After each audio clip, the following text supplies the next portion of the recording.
Good morning. Well, I didn't post it on the Republic Facebook page yesterday, but somebody else did. I'm talking about yesterday's video. And I must admit, it's drawing a lot of attention. I forgot to post it on Facebook yesterday till noon or something like that. Several hours after I had completed it, it just totally slipped my mind. I thought I had done it, but I didn't. And I spent a good part of the day meditating and praying because the issue before me is extremely important. Let me just get into today's title and blurb, and then I can continue talking. I'm calling this To RuSA's Success. Let there be light. Let's get it straight. I want RuSA to succeed. By the way, RuSA is the Republic for the United States of America, just for those of you that don't know what RuSA means. The Republic for the United States of America. Back to the blurb. I stand with all, everyone that supports freedom for all, and is willing to abide by the spiritual principles of liberty espoused by our deist forefathers in the original Constitution for the United States of America. But I will not support religious litmus tests that require me to believe the Bible is holy and a foundational law form of the Republic. Neither will I allow others to shame me for bringing this critical issue into public awareness. For too long we have been controlled by such thinking to protect ambiguous deals reached behind closed doors and secret meetings. We've had enough of this kind of leadership. Let there be light. Let truth prevail. Here's a video to consider. Fundamentalist Christians and the Founding Fathers, and I post that link in the description, and I will also post it on Facebook. I hope I won't forget today. Let me say that I strongly support James Timothy Turner as President of the Republic. I believe this man is called by God to restore the principles of the Constitution and of the Republic to not just America, but to make the entire world aware of these things. Now, I acknowledge that James Timothy Turner has a lot of fundamentalist Christian leanings. I've been told by my friend Dr. Michael Bishop, who is governor of the Free State of Florida, and others, that he has a broader perception than many fundamentalists do, and in fact I believe that most fundamentalists are having their boundaries and perceptions broadened in this spiritual awakening. I do not believe in a non-spiritual government. I do not believe in a government that leaves God out. I do not believe in a government that operates with impunity and cuts horrible deals with bankers behind closed doors and other financial elitists. I do not believe in that. And I strongly believe in government of the people, by the people, and for all of the people. I know that not everybody is willing to get involved, and I'm thankful for everyone in the Republic movement that is part of RuSA and that is no longer part of RuSA. Everyone that has been concerned about the erosion of personal liberties and personal freedom and has taken a stand for the truth that we have unalienable rights given to us by our Creator. That's a spiritual principle that comes from spiritual books like the Bible and other spiritual texts that have come down to us throughout history. And our forefathers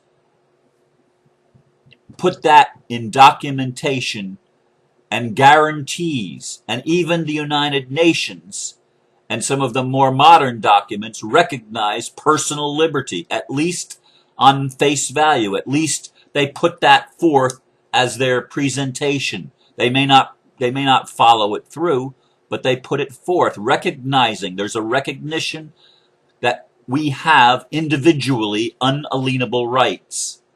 And among those are life, liberty, and the pursuit of happiness. The freedom to speak our mind, the freedom to follow our own conscience regarding religion or non-religion, regarding the press, regarding the right to assemble and to redress grievances against those that claim leadership over us.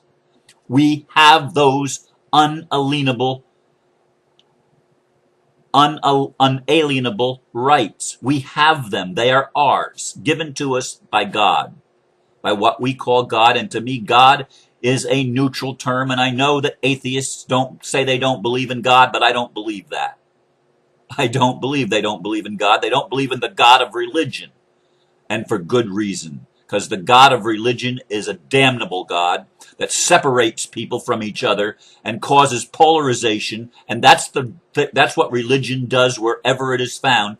And if you watch that video, Fundamentalist Christians and the Founding Fathers, you'll see that the early Founding Fathers of the Republic for the United States of America understood the damning nature of narrow religious ideologies that always lead to persecution. It's always a terrible form of government when you create a theocracy and try to mix it with a republic. There's no such thing as a Christian republic or an Islamic republic or a Hindu republic or a Buddhist republic. There's no such thing. Republics embrace all religions or they're not republics. You can't make a theocratic republic. It's an oxymoron. They don't go together. A republic guarantees the rights of freedom for everyone. I love James Timothy Turner. He is a man of faith. I love many others that I have met in the republic during my over 1.5 years as an officer of the executive branch in the state of Florida, the Secretary of State. I have met many people that are fundamentalist Christians that I greatly respect their faith. I'm not putting down your faith, but I am asking everyone to broaden your concept of what is true and what isn't true. And if you think that the Republic that RuSA its intent is to establish Christian principles and impose them on the world, that's not a republic. You're not playing in the right ballpark. You're trying to create a theocracy. You're not trying to create a republic. If you're trying to get people's morality to follow your morality according to the way you think it's supposed to be, you're not allowing freedom of personal expression. You're not allowing people to make up their own minds, and you're trying to legislate morality. That's a crime against humanity. To legislate morality, and I'm not talking about morality when it comes to murdering or bearing false witness. I'm not talking about morality that violates someone else's rights, because my rights end where yours begin. You have to be free to speak your mind, to follow your heart, to trust your gut, to do things the way that you feel God wants you to do, or whatever you attribute your life to. I attribute my life, and have since I was a boy, to God. I was given to God by my parents before I was even born, and told that when I was 18 years old. And it was obvious that I was already on that path. I was already making trouble for the fundamentalist teachers in my life that were trying to enforce their morality that didn't make sense to my teenage mind.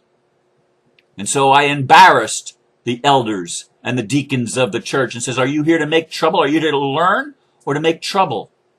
Am I in the republic to serve the people, or am I in the republic to make trouble? Some see it as making trouble because I'm not allowing the fundamentalists to get away with their bullshit. Excuse my French. It isn't French, I know. It is not appropriate for a republic to apply a litmus law test. It is unconstitutional. Article 6, paragraph 3, I think. I might be wrong there. But no religious test shall be required for any of the offices in the legislative, judicial, or executive branches of government in either the national level or the state level. Religious litmus tests shall not be applied. That's the Constitution. Using the Holy Bible and requiring me to make an affirmation that the Holy Bible is the law of the Republic is unconstitutional. Period.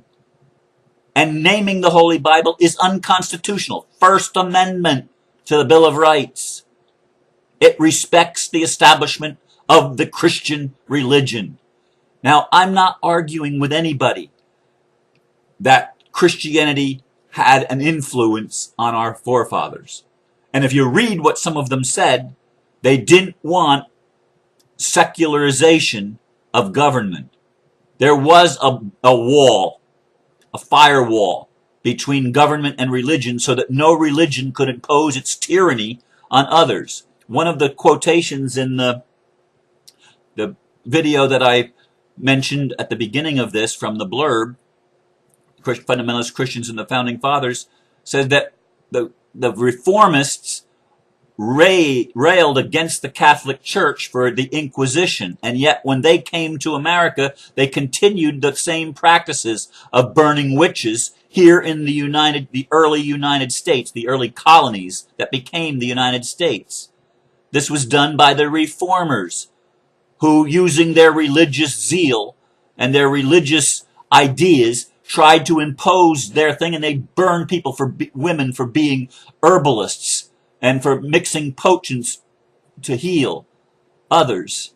And they were considered pagans or something other than Christian, and therefore they were killed in many cases or ostracized from the community.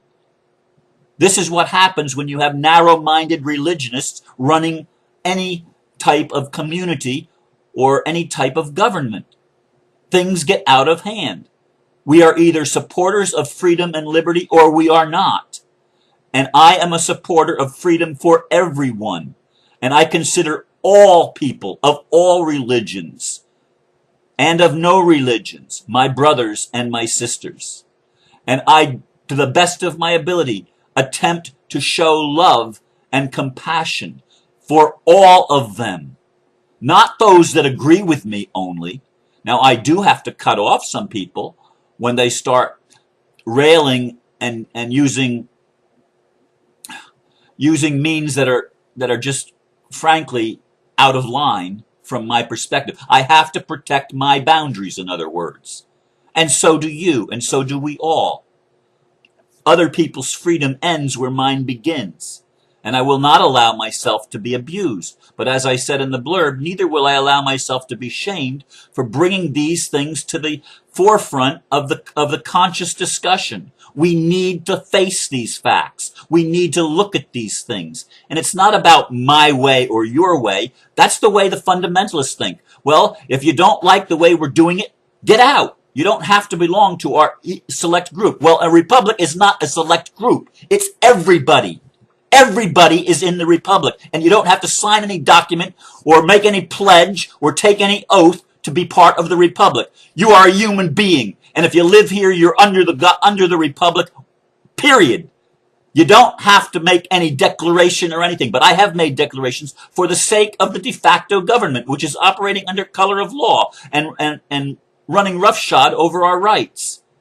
And many of us are up in arms, and I don't mean that in the form of weapons, but we are aroused by the abuse of power in our current governments, which is why we want to establish a republic. Now, I could have gone with other freedom movements. I chose RuSA. Initially, that wasn't true. I didn't know about a lot of other things. But since I've been in RuSA, I have been told all about the states' rights, or the state sovereignty movements and the individual sovereignty movements and the post office thing. And I know about other groups and militias and other groups. I don't choose to join them because RuSA is peaceful and it attempts to do it lawfully. Now, granted, it oversteps its boundaries when you have when you have the fundamentalist element in RuSA trying to push forward their agenda, and they have an agenda, and it's not an agenda of enlightenment from my perspective. I honor fundamentalist Christians. I was raised as a fundamentalist, evangelical, charismatic Christian. I was raised in that camp with a Baptist and Pentecostal background in my family. I was raised that way. I came unto my own, as Jesus did, and some of my own have rejected me, including my own sisters especially. Including my own sisters, because they think they're more righteous than I am, because I don't follow their fundamentalist, narrow-minded viewpoints. And I won't. I can't. I tried for many years in my early life. I did my best to keep the rules and to follow the precepts I was taught. I did my best, but I did ask questions, even as a teenager. And throughout my life, I've continued to question those that would exercise a false morality upon the people and make people guilty for being human. I will still stand for truth. I will still say, let there be light. Let us wake up. Let us wake up and create a republic that the whole world can acknowledge and be proud of, that the whole world can emulate. To RuSA's success, amen. So be it. I want James Timothy Turner to succeed. I want Mark Gardner and many of the others that are part of the leadership at national level of RuSA. I want the success, but I don't want them to succeed in trying to impose a narrow view of Christianity and a narrow view of God and a narrow view of morality on everyone else. If they succeed in that, we will not have advanced as a human race, as a human family. We will not have advanced the cause of freedom. We will not have advanced spiritual awakening. It is a spiritual movement, and it must be a spiritual movement. It's the awakening, folks. This is what it's all about. To RuSA's success, let there be light. Let the truth prevail. So be it. Namaste.